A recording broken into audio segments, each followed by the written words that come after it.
Hare Krishna, thank you very much for joining us here today. So here we are again in IIT Mandi in this picturesque place in the Himalayas, and greatly fortunate to be again with Dr. Lila Purushottam Prabhu, Dr. Laxmidhar Behera. Thank you very much again, sir.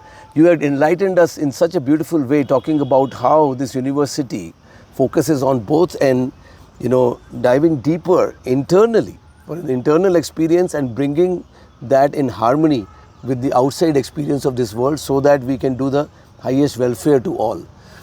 Would you like to share more details of getting deeper into how this university is actually different than what we see in the regular education? Thank you, Balram Lila Prabhu, for the second session in this series. We discussed in the last session the importance of cultivating both inner experience and outer experience in a holistic manner. Yes. That would lead to environmental friendly science and technology. We will today outline the vision of this beautiful university, Bhaktivedanta University, that will be established in Sridham, Vrindavan. It has 5 pillars. Okay. First pillar is that Vedic way of life is walk the talk. Whatever we speak, we follow in our life. So it's a holistic, it's a way of life. Yeah, way of life. So what is Vedic way of life? Vedic way of life, you will see, in every village, in every family, someone is practicing classical music, someone is doing farming, someone is doing dancing, yoga, meditation. These are all way of life. That means we organize our lifestyle in such a way they are seamlessly embedded in our life. So this classical music,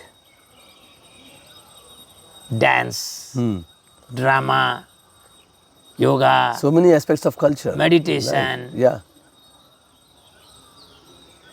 they have a holistic contribution for the alignment of mind, body and consciousness.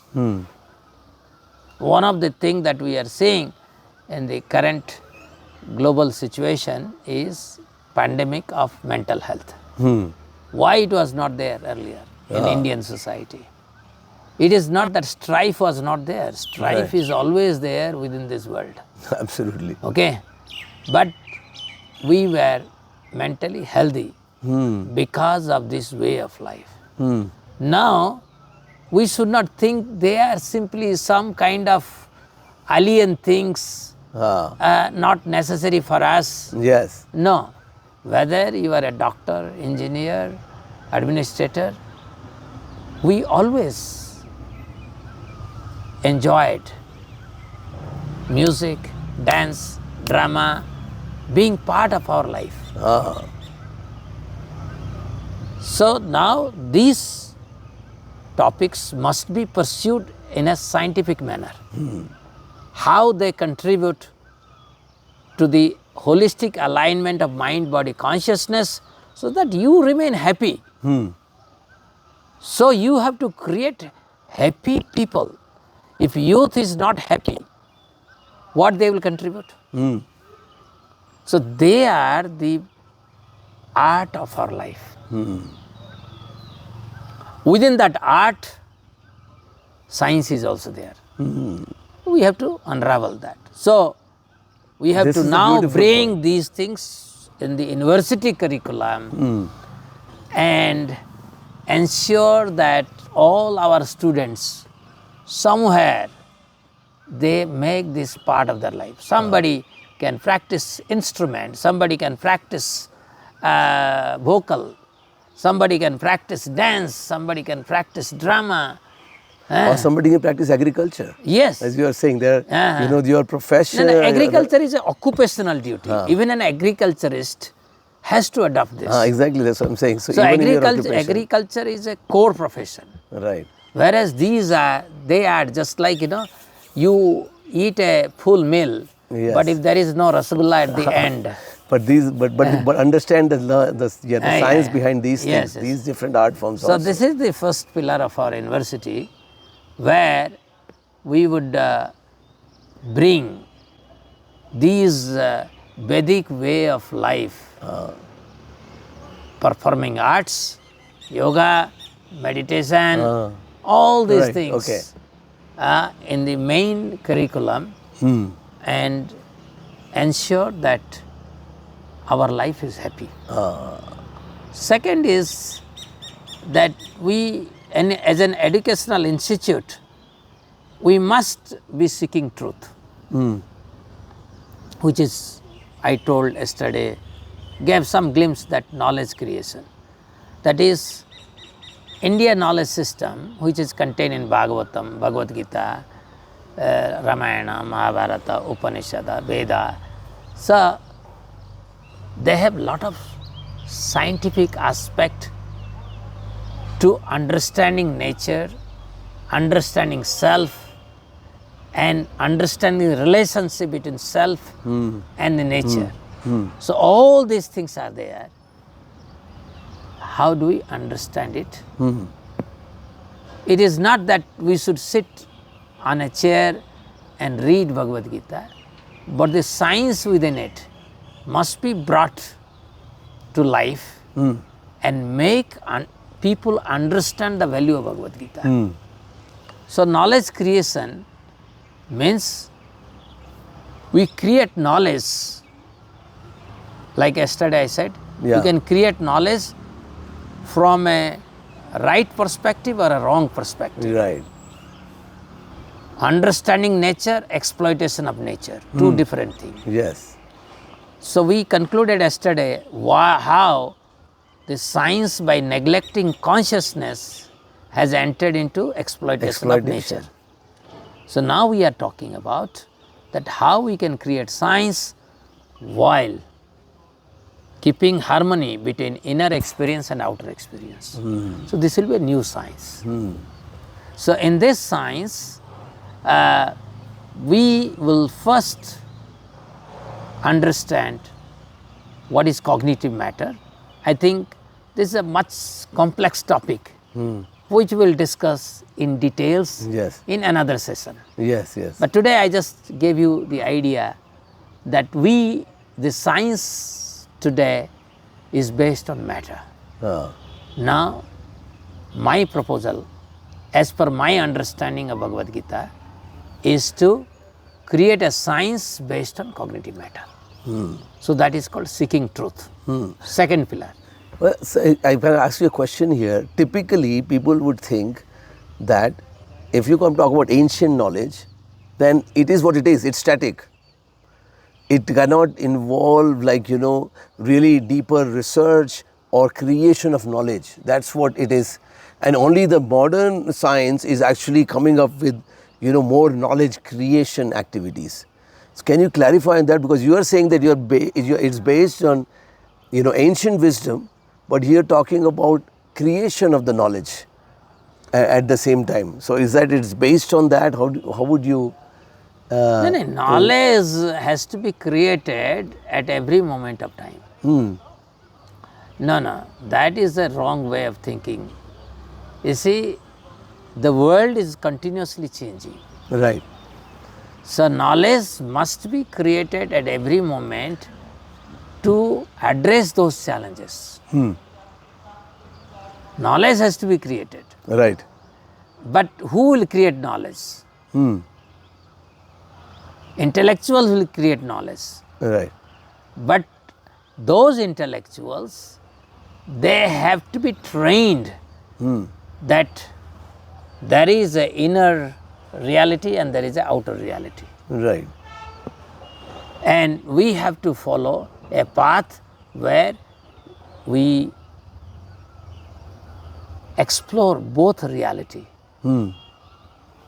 So knowledge will come from there. Right. We will discuss this in a session only dedicated to knowledge creation. Right. But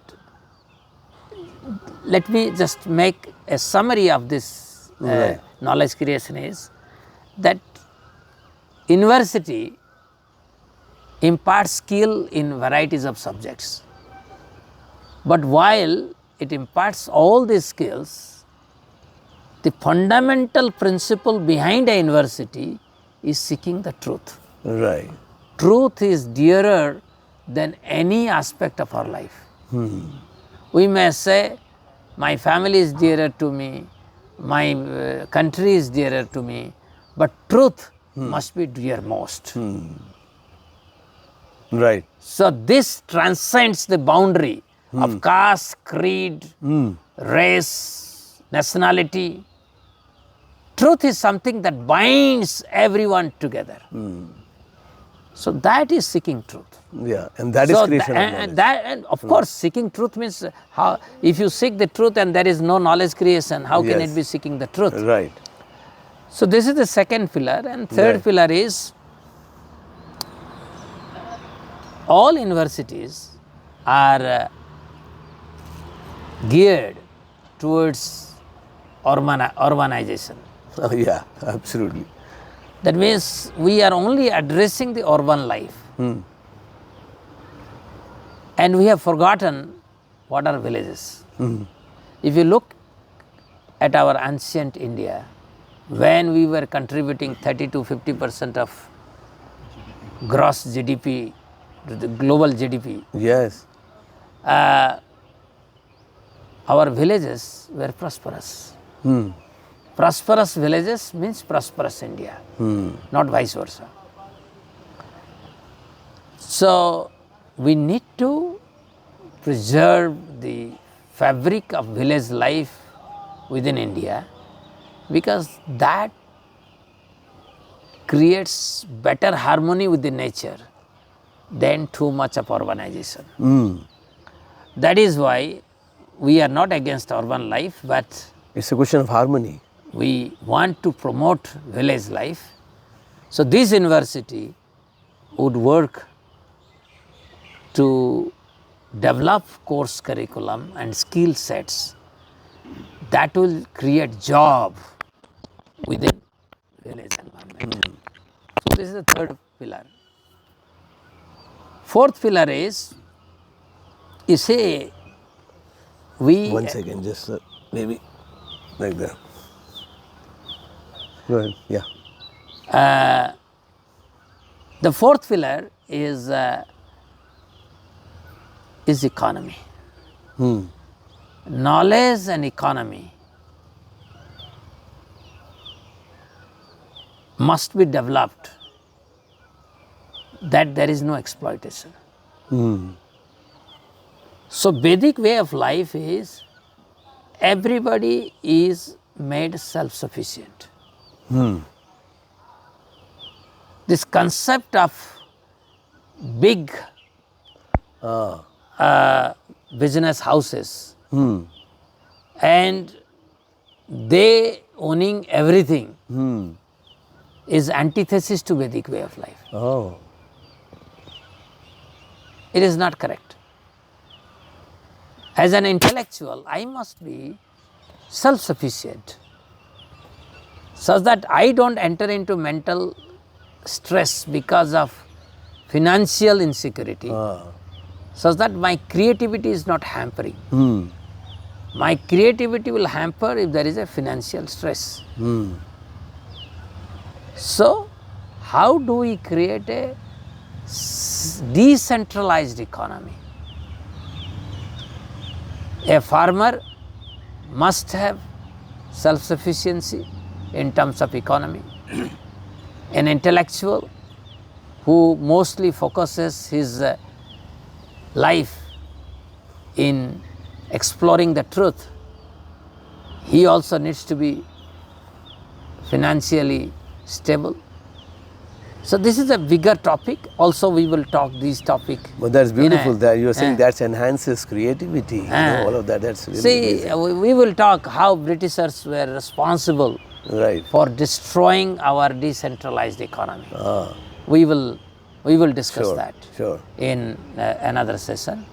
But all inclusive economy means that we allow every trade, whether somebody is doing farming, handicrafts, weaving, the intellectual creation, all these people must be taken care of in terms of their financial stability.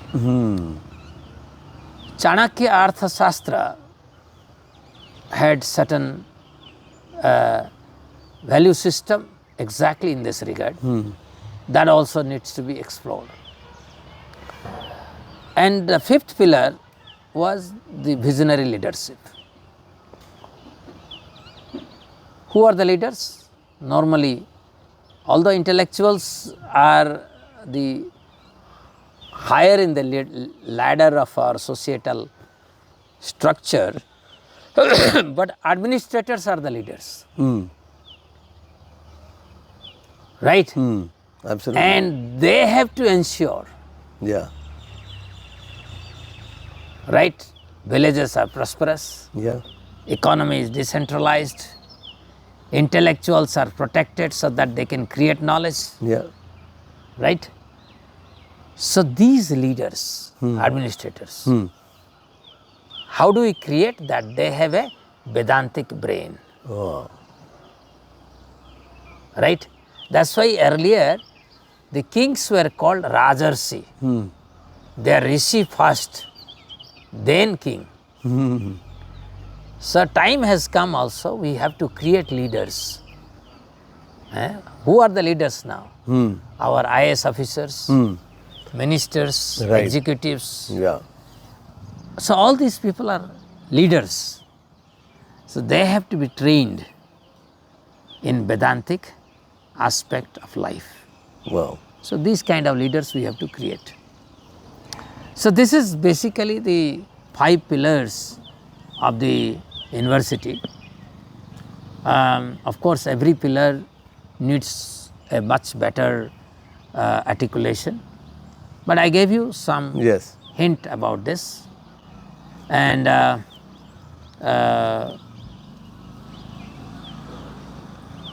all these things that we have planned for this university will have 4 impacts. Again, we will discuss in details about these 4 impacts in a different session, but this is a synopsis of this discussion today. How do we impact the society? India knowledge system, we talk within house because it has not been converted to science. So that is knowledge creation. Yes. That is the first impact. Bharatiya Gyan Parampara or Indian knowledge system should not be whispered within our ears. No. The science must be developed so that we embrace it in our way of life. So knowledge creation will have a first impact. Second impact that we are talking here is impact this university will have is addressing mental health. Because we are developing the science of cognitive matter, the mental health crisis the whole world is facing, this will have our university will have a biggest contribution to the cause of mental health. What a great need. This is the second impact. And third impact is that we would like to create entrepreneurs, and these entrepreneurs will be in agriculture, healthcare, environment, and they would create job, right? And they will create job in village-centric way. Yeah. So that is the fourth impact. Right. That you create a prosperous village, right? So basically these 5 pillars and 4 Impacts. the immediate our steps in order to achieve. Immediate steps to have Yes. this impact is this 4 impact, that you create decentralized economy also will strengthen the villages. Yes. Every village should be economically self-sustainable. We are going to discuss this. So, this is in nutshell Yes. the vision of our university. And if you would like me to summarize today's Yes, discussion, yes, sir. that we have 5 pillars. Yes. The first is way of life, Vedic way of life. Vedic way of life. So, people should not think they are very primordial, Huh. right? Very ancient. Yes. It has no modernity. No. Our way of life, classical music, dance, drama, yoga, meditation, All of this can become. they are very modern, always fresh, evergreen. Yes. So that is number 1. Number 2, seeking truth. As I told you, truth is the dearmost. Right. And it is the truth that transcends the boundary of caste, creed, religion, nationality. And third is the prosperous villages. How do we develop course curriculum and skill set meant for prosperous villages? Decentralized economy is the 4th pillar. How do we create economic structure? We have to create a vision for it, for decentralized economy, and leadership must have Vedantic brain. Finally, the leaders to lead it all. And as I told you, 4 impact, knowledge creation.